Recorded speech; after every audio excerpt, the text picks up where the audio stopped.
Hello friends, good evening, सत श्री अकाल। कैसे हैं आप लोग? कल से हम लोग जो स्टार्ट किए हैं अपना इंडस वैली सिविलाइजेशन, उसी को कंटिन्यू करते हैं आज फिर से। और कुछ इम्पोर्टेंट साइट छूट गया था उस पर फिर से आगे हम लोग बात करते हैं। हम लोगों ने पहले की वीडियो में जाना कि सैंधव सभ्यता में जो मेन नगर है वो इम्पोर्टेंट जो है वो 7 नगर इम्पोर्टेंट हैं: हड़प्पा, मोहनजोदड़ो, चान्होदारो, लोथल, कालीबंगा, बनावली एवं धौलावीरा। तो धौलावीरा मेरा लास्ट वीडियो में नहीं हुआ था। आज के वीडियो में हम धौलावीरा के बारे में चर्चा करेंगे। इसके अलावा 4 उन साइट को देखेंगे जो सैंधव सभ्यता के चारों दिशा में अवस्थित है। उसके बारे में जानकारी प्राप्त करेंगे और इसके अलावा और भी कुछ बातें करेंगे सिंधु घाटी की सभ्यता के बारे में। तो सबसे पहले हम लोग धौलावीरा के बारे में जानकारी प्राप्त करते हैं। ये भी एक बहुत ही इम्पोर्टेंट साइट है 7 नगर में। जैसे मैंने बताया कि 7 नगर सबसे इम्पोर्टेंट था सिंधु घाटी सभ्यता में, तो ये भी धौलावीरा भी एक इम्पोर्टेंट साइट पाया गया है गुजरात के कच्छ में। और ये हड़प्पा सभ्यता का सबसे बड़े नगर होने में से एक है। इसकी खुदाई लगभग संभवतः आज़ादी के बाद हुई। ये नगर 3 खंडों में विभाजित है।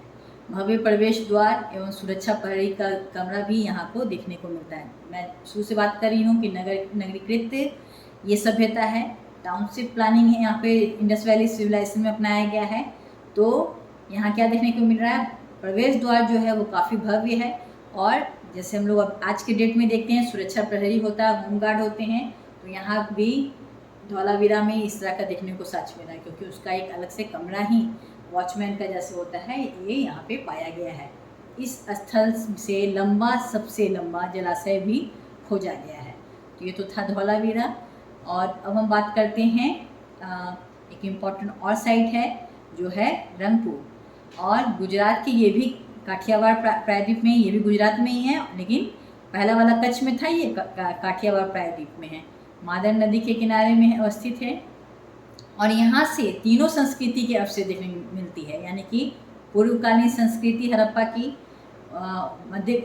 हड़प्पा संस्कृति और उत्तरकालीन हड़प्पा संस्कृति भी देखने को यहाँ से मिलती है। रंगपुर की एक और विशेषता ये है, यहाँ से धान की भूसी पाई गई है, ज्वार, बाजरा इत्यादि भी यहाँ से मिला है। अब हम बात करते हैं उन चारों साइट की जो सिंधु घाटी सभ्यता के चारों दिशा में अवस्थित है। इसमें सबसे इम्पोर्टेंट नाम पहले आ रहा है आलमगीरपुर।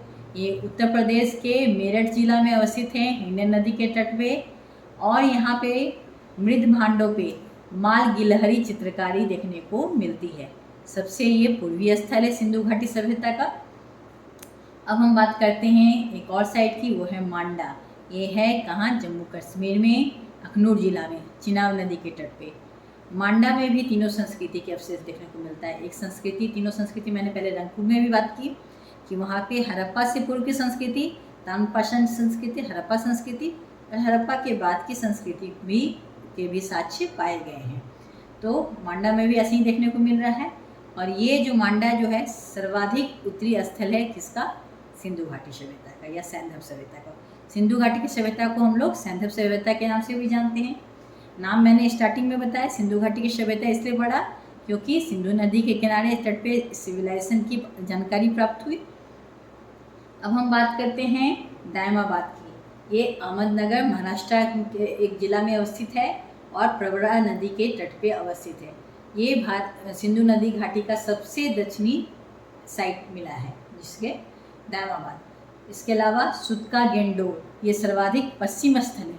ये अभी वर्तमान में पाकिस्तान में है, बलूचिस्तान डिस्ट्रिक्ट में पाकिस्तान में के। और किस नदी के तट पे पाया गया? तो ये दासक नदी के तट पे पाया गया साइट है।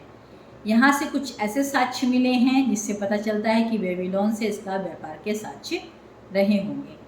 इसके अलावा एक इम्पॉर्टेंट और साइट है सुतका खुर्दा, जहाँ से घोड़े की हड्डी, कलश के समाधान, तराजू का पलड़ा इत्यादि पाया गया। घोड़े और हाथी इसका पशुपालन के रूप में यूज होता था, ये तो जानकारी नहीं मिली है, लेकिन अवशेष जरूर पाए गए हैं जिससे घोड़े होने की संभावना पता चल रही है।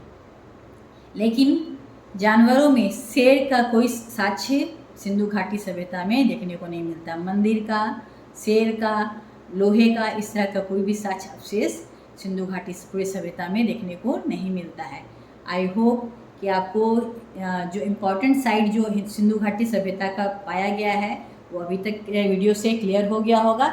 इसके अलावा हम नेक्स्ट वीडियो में बात करेंगे कि नगर योजना सिंधु सभ्यता की कैसी थी और उसकी संरचना कैसी थी, काल निर्धारण सिंधु घाटी सभ्यता का कैसे किया गया, यहाँ का पशुपालन, व्यापार, सभ्यता, राजनीतिक संगठन कैसा रहा है, इसके बारे में हम लोग नेक्स्ट वीडियो में डिटेल्स में जानेंगे। Thank you so much.